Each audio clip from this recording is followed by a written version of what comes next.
এমন কিছু স্মৃতি আছে মানুষ সারা জীবনেও ভুলতে পারে না।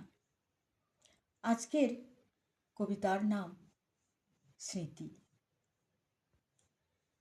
বারবার খুঁজে দেখছি আর ভাবছি সেই কবেকার পুরনো স্মৃতি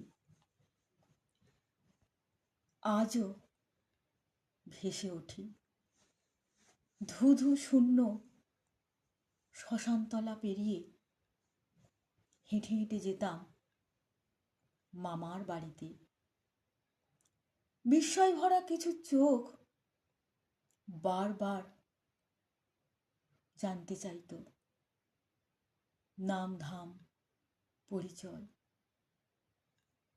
কালো আর ফর্সা, ধনী আর গরিব, বিচার চলছে সুন্দর আর কুৎসিত। তাই আজ শক্ত করে তৈরি করে নিয়েছি আমার মনের ভিত। বন্ধুরা, আমার এই স্বরচিত কবিতাটি যদি ভালো লেগে থাকে তাহলে অবশ্যই একটা লাইক করবেন।